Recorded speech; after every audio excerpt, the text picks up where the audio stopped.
Hi folks, I'm Dave Gallus. I'll be your host today, and I'm interviewing Philip VanVeen, who's running for Las Cruces City Council District 2.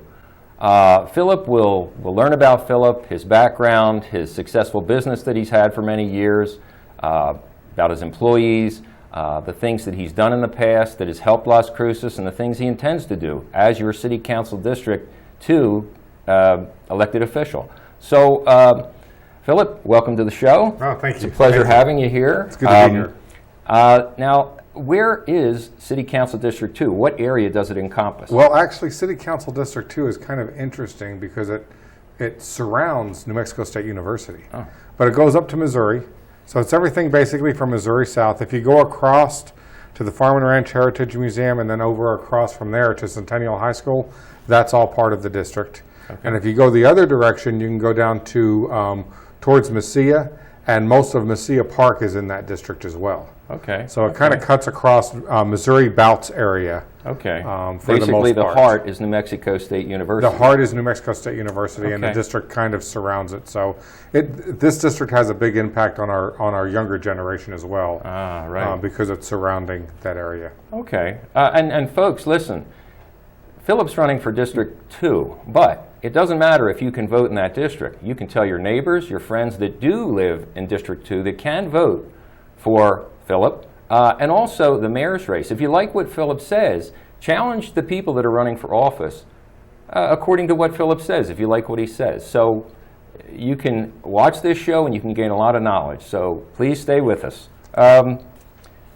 You know, I heard that even when you were running for candidate against Greg Smith last election, 2015, yeah, you had promised the people in, what is it, Candlelight Knolls, I think it is. Yeah, it's Candlelight Knolls Park. And you had promised that you would have a park bench put in. Now, I can't imagine a park not having a bench in it, and I think there's a lot of seniors around there. So when they finally make it to the park, they're going to want to sit down and rest. But the city didn't put a park bench in. And part of your campaign was to put that park bench in. That's correct, yeah. If you won. But right. You didn't win, and correct. Yet you still got it installed through the Lions Club. And I understand you had a lot of trouble trying to get it installed when you had to fight with the city. So I'm thinking, okay, maybe this is why your campaign slogan is to cut the red tape. So could you tell us a little bit about that? Yeah, I'll tell you a little bit about that. First of all, Candlelight Knolls Park is at the top of Fairway Drive. So if anybody wants to see this bench we're talking about, you know, you go down Tell Shore to Fairway and go uphill. Okay. And you'll run right into Candlelight Knolls Park at the end of the street there. There was no bench at all in this park. There's playground equipment, so there's kids who live in the neighborhood also who use the park, and the parents or grandparents want a place to sit. But there's also a lot of retirees in that neighborhood who just wanted to go enjoy their park, sit in the shade under a tree, that sort of thing, and there was no bench in the park. Jeez. So that's what brought all this up in 2015 when I ran. They were bringing it up to me. And then after the election, I'm like, we've got to figure out a way to do this. So I got with my Lions Club, the Las Cruces Host Lions Club, and we started pushing to make this happen. The first thing we did is, of course, went to the city and said, look, there's no bench at all. We need a bench in this park. Sure. And the city's response was, they don't have the money. They don't have the funds to do this. So I said, well, what about if we do it? And they said, well, we can probably work something out. So we went to Las Cruces, or to Lions International, and kind of petitioned them for what we can do. And they said, well, we have these great benches we put all over the world. Let's put one of these in the park. This is what it's going to cost you. So we looked at the cost of this bench, went back to the city, said we'd like to put this bench in the park. We'll pay for everything. And the city said no. Because they said no. They said no. It didn't meet the aesthetics of the other benches. You're going to pay for it. We're going to pay for it, yeah. And the city said no. And they said no. Why? Because it doesn't match the other benches in the other parks around town. I don't think the residents would care. No, they wouldn't care. Okay. We didn't care. We thought it'd be cool to have something that was kind of unique. Sure. But we went back to the drawing board. We found another bench. It was the same exact bench, same model, same manufacturer that the city uses through Lions International. And we said, you know, let's do this bench in the park instead. Right. We'll do that, and this will work. It's not as comfortable of a bench, by the way. But we went to the city again with this bench, and we said, okay, we've got you a bench. You know, let's do this. Figure now it's a done deal. The same bench. It's a done deal. The city said no. No again. No again. Now, what we had set up was we set up to have a general contractor install it at our expense. The contractor was actually donating his time. to install this bench. The reason why the city said no this time is they said, well, they have to install the bench. It has to be their personnel. So we're like, well, what's that going to cost us? Okay, let's do that. And then we got to know again because now, well, we can't put a bench in the park that's not purchased through the city. So it ended up being, the long story short on this is actually already a long story, but we had to purchase the bench from the city of Las Cruces and pay the city of Las Cruces to install Well, I this bench imagine the in cost was somewhat inflated. So it was, yeah, the bench would have cost us $300, and it ended up costing us $850 with the city. We had some extra expenses that brought that total up because we put a brass plaque on it. The brass plaque since has gone missing, so. So well, your competition might have, but I don't think the squirrels would have chewed it off. I don't think the squirrels did, but it could have happened. There's a lot of things that could have happened to that plaque, but yeah. So there's a lot of red tape. This is ridiculous. Right. I mean, when it brought my slogan on Cut the Red Tape is things like this. That's what I understand. You know. Well, you've had a successful business at Eagle Security. Mm-hmm. You employ a lot of employees. I do, yeah. I've been to your office, and what I see is a bunch of happy employees. Yeah, now, yeah. Could you tell us a little bit about your business? Sure. We're 21 years old. 21. In Las Cruces. I've been in the industry longer than that. We actually moved from Roswell years ago. But Eagle Security itself is 21 years old. Okay. We've got, 8 employees going. And we are a happy bunch over there. We try to be a happy bunch. We operate as a team. I'm not the boss at Eagle Security. I'm one of the team at Eagle Security. Wow. And occasionally, anybody who owns a business has to say, okay, I'm the boss today. But for the most part, we operate as a team. When we make decisions, we sit down and we discuss those decisions and we kind of make them as a team. Wow. So yeah, we've got some happy rare. people over there. And maybe that's why you're successful. Well, it's less rare than you think. There's a lot of businesses that operate that way, especially small to medium businesses. People just think for some reason that if you own a business, you abuse your employees. And on the contrary, if you abuse your employees, you don't have good employees, and your business falters because of that. Sure. So you want good employees, you want happy employees. Well, let me ask you this. This has always been a question that comes up back and forth. Minimum wage. And this is a tough question, but do you pay your employees minimum wage? No. No? No. Well, I would never pay my employees minimum wage. Uh-oh. Yeah, they make well above minimum wage. Oh, above minimum wage. Okay, well, that's a switch. Yeah. Okay, so you're not cutting people short, your employees, and that's Correct, obvious because they're so happy. So what we do that's a little different, first of all, we have one part-time student. He's a student at MSU that works for us. So he's only putting in 20 hours a week. He makes more than minimum wage. Wow, as a part-time employee. As a part-time employee with no experience. Well, that makes sense. I mean, but he goes, I'll give you a quick example. He came in to do some work on Saturday because of his schedule. He has to come in on Saturday, even though the rest of us are off, and get a little bench work done and that sort of stuff for the guys the next day. Mm-hmm. Well, he had the extra time, and I went in Monday morning and found that he had mopped the floors in the building and cleaned the bathroom and did a bunch of stuff that's not his duty to do. That's a happy employee. But because he's happy, yeah. He likes being part of that team. So it really, goes way out there to do that. We give our technicians every other Friday off. Wow. They're paid for that. They're on salary, so they're paid for that time off. Well, no wonder they're happy. It makes sense. Yeah. And I can, assume that a successful business means you have happy employees. You have happy employees when you treat them as a team member and you pay them a fair wage, or better than a fair wage. The idea that the government needs to dictate what you do because you're a bad boss just really irritates me as a businessman. Okay. That the government's trying to make that decision for me, and it's not their decision to make. If I'm not a good boss, my employees are going to go somewhere else, and I'm not going to have good employees. Well, so it falls on me. It doesn't fall on the government to tell me that. Well, it seems like there's been a lot of businesses that have closed down. Now, whether or not we can point the finger at minimum wage as the problem, I don't know, but it's and in Las Cruces, a lot of businesses have closed up. Yes. So it seems like you have to consider that is a very big possibility that minimum wage has closed the businesses. It has. As a direct If problem. you look at the success, if you drive down to West El Paso and look at the construction down there going on and the amount of businesses opening up down there, and then look at Las Cruces, and it used to be the opposite. 15 years ago, we were the ones building, and Las Cruces was stagnant. But we've kind of switched roles in that. No, we were building, or El Paso we were building. No, okay. 15 years ago, it was Las Cruces that was booming. Okay. And El Paso was kind of stagnant. We've switched roles in how our government thinks and how their government thinks. And when that flipped, that changed that dynamic. And now Wow. Las Cruces has the new business. But if you look around Las Cruces, you're going to see empty buildings all over town. Right. I drove just one neighborhood the other day and took a bunch of pictures of empty buildings, but in an area that really needs some help. Okay. But all around Las Cruces, there's empty properties. Well, I'm wondering, you've got the federal minimum wage and then you've got the city's minimum wage. And our city minimum wage is above El Paso's? Oh yeah, yeah.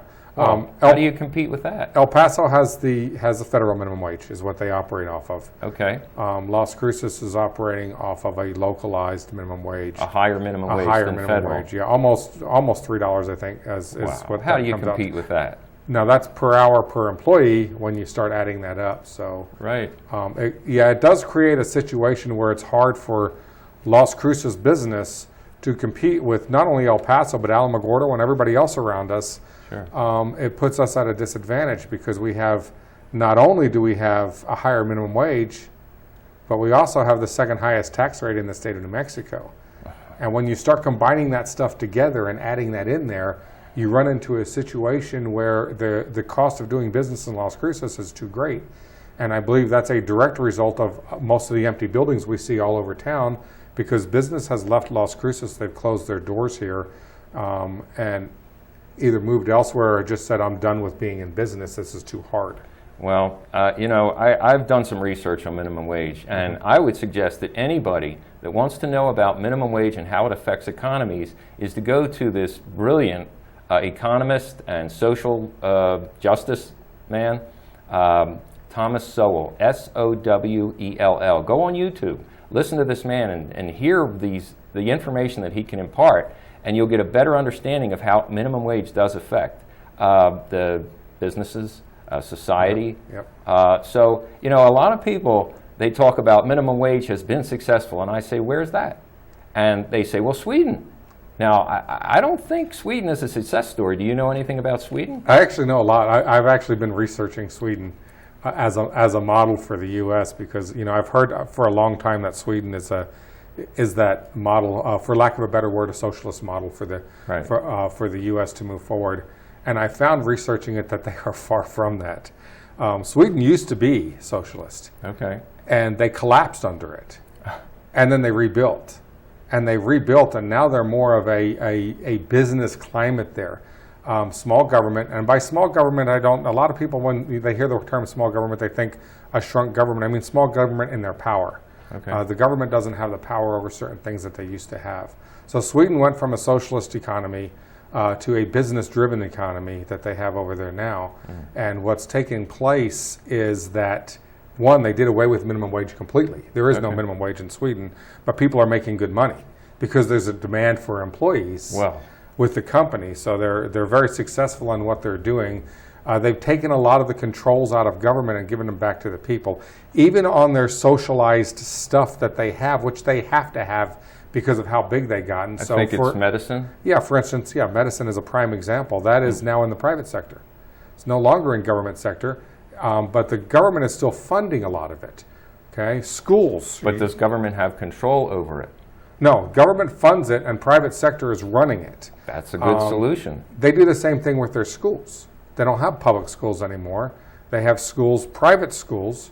They've converted them to private schools, and now the government funds vouchers that the parents can say, I want my child to go to this school or go to that school, and they get a voucher for this system. And if they happen to pick a school that costs more than that voucher, then they pay the difference. Now that Sweden is a nation state, is it not? Yes. So you could compare Sweden to one of our states in the United States. Correct, yeah. So if you got the federal government, my assumption is if you got the federal government out of the education business, left it with the states or even locally, then the money that's collected, the parents and the local citizens would have choices over where their kids could go to school. And what they're learning. Oh, absolutely. That's a big subject. Have an input on what they're learning. I hope we talk about that in future We can episodes. talk about that in a future episode. Yeah, that'd be good to talk about in a future episode. Yeah. So, so you've been a successful businessman.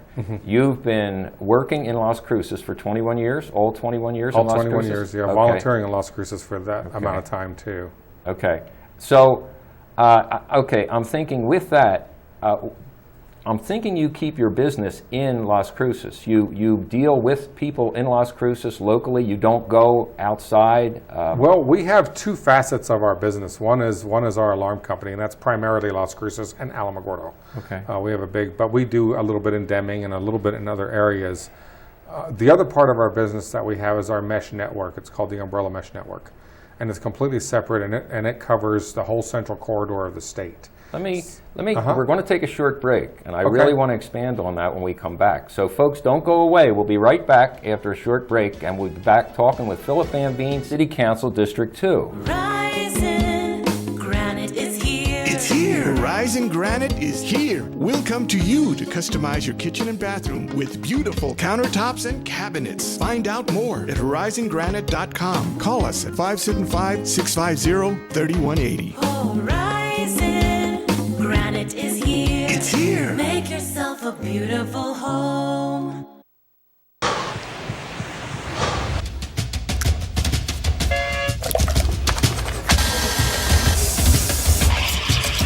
There you go. So great, you can do all these different gears like one hand. Okay. Nice. Hey guys, not all. But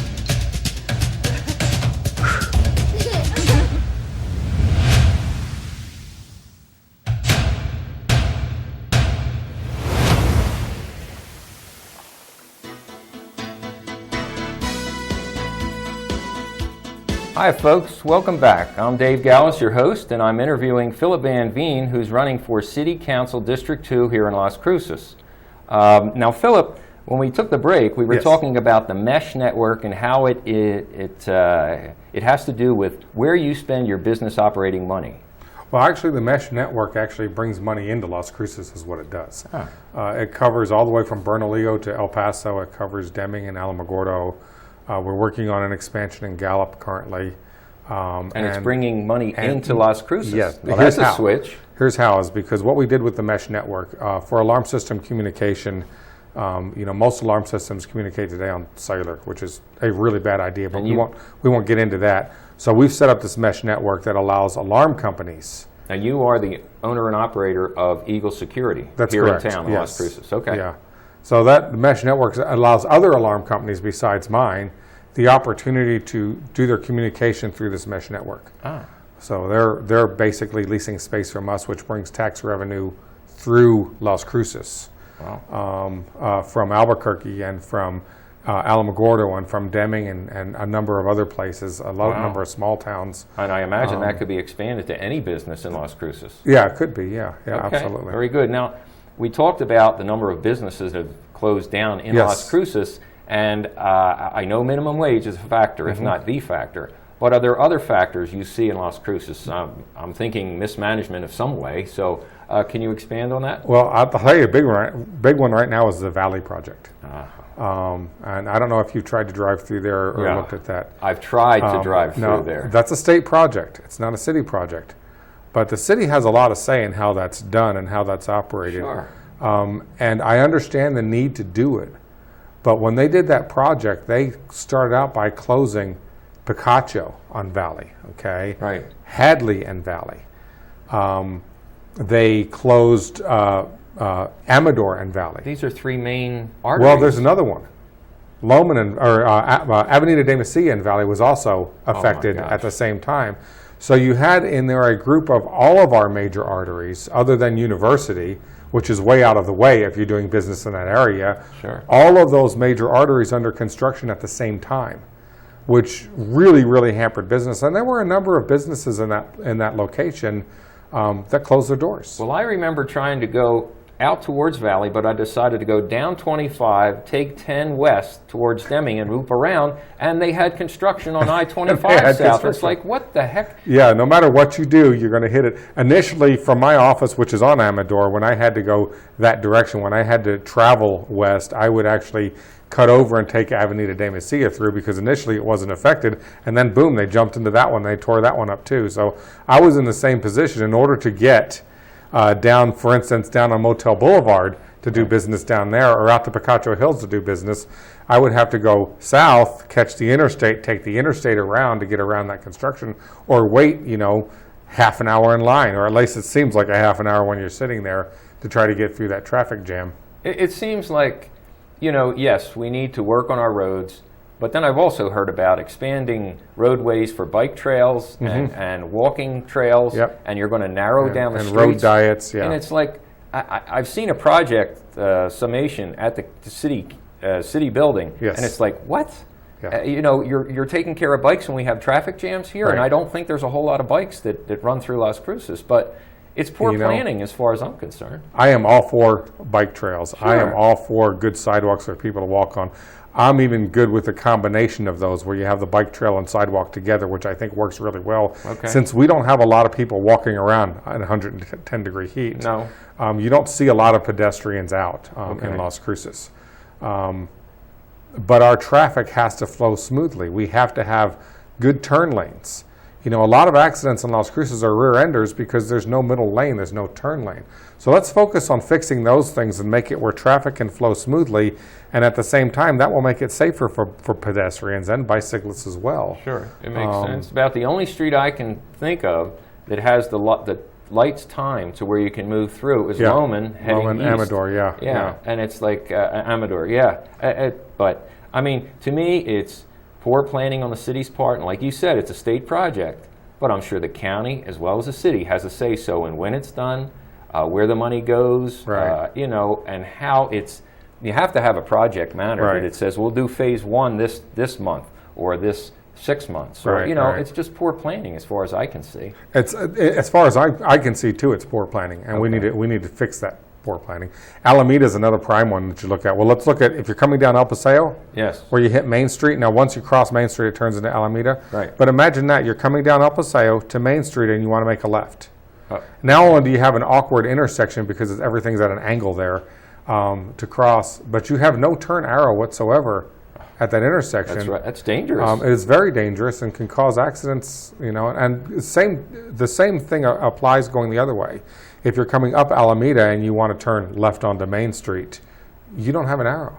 Wow. To me, it just doesn't make sense why they don't time those lights and put arrows in there so, you get a green light and you get an arrow. I know that they don't have room there. Now, they just worked on that intersection recently and took out a turning lane, a right-hand turning lane, that they had, and my opinion is when they did that, they should have widened things out a little bit, tried to make some changes to make an actual turn lane on both sides. Makes but sense. it's Makes sense. I'm not an engineer either, so Well, I think most of the problems we face here, city, state, world-wise, is common sense stuff. yeah, I agree. And if you don't have people communicating with each other, and that's very important to have our city councilors communicating, agreeing, well, maybe not agreeing, but having differing opinions, but coming to some common sense solutions. Differing opinions on city council is actually healthy.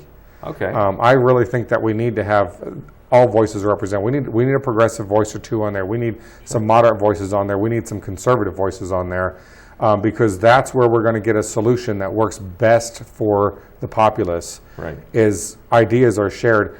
When you have a one-sided city council like we do now, there's no sharing of ideas because everybody's thinking alike and they don't realize how their decisions can affect other people around them. Right. And you can't have so- gridlock. You have to have people that are willing to work with each other Absolutely, across yes, the aisle. across the aisle, yeah. Well, okay. Taxation. Does that affect small businesses? Sure it does. Okay. Yeah, And taxation again, affects it because regardless of what that tax is, when we have the second highest tax in the state, when you buy something in a store, and I'll pick on you, you're going to go in and you're going to buy a $10 item off the shelf. At the end of the day, when you're looking at your receipt, is that a $10 item or does it include the tax in there? All right. Because that's the way you're going to look at it. This item cost me X amount of dollars.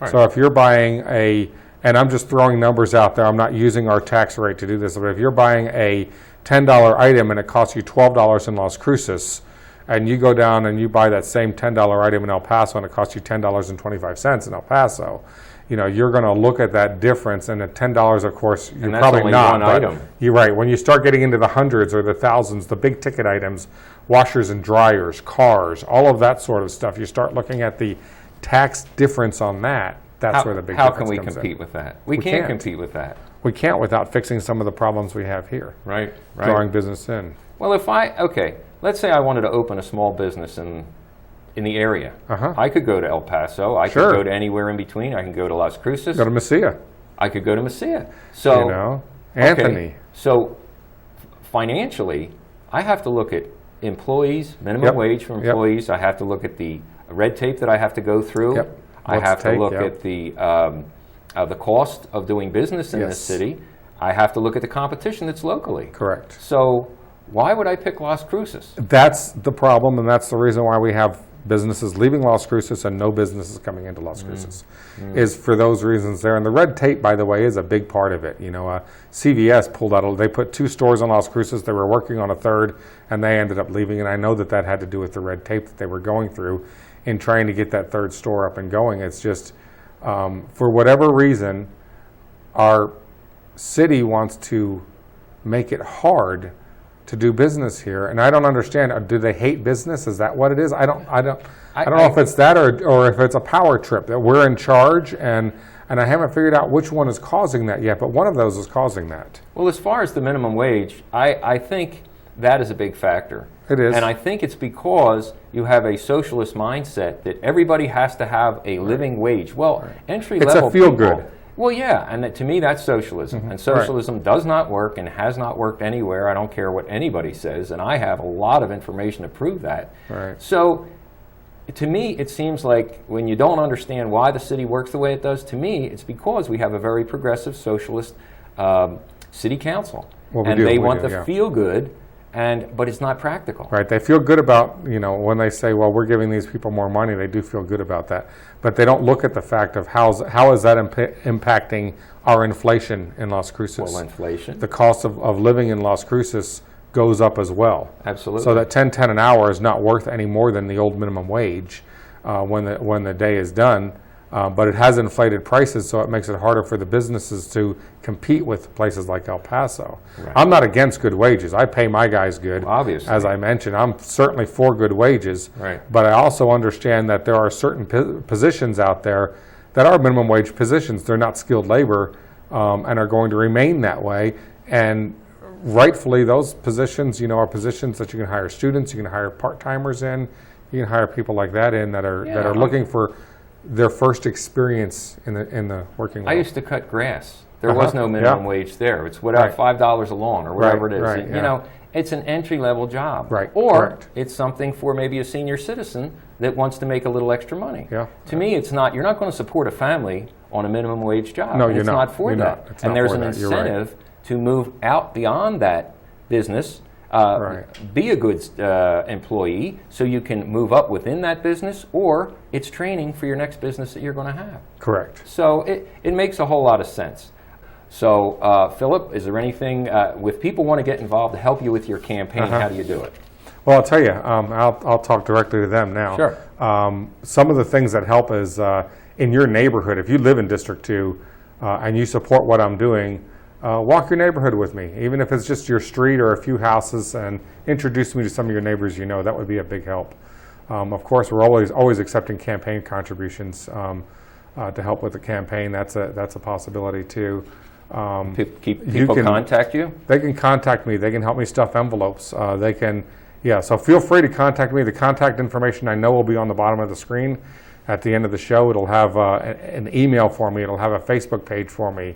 It'll have an address where my campaign headquarters is. Okay. We've got all of it. Okay. Well, thank you, Philip. It's been a pleasure. All right. Thank you. See you next week. Stay tuned, folks, for next week's show. We'll be back then.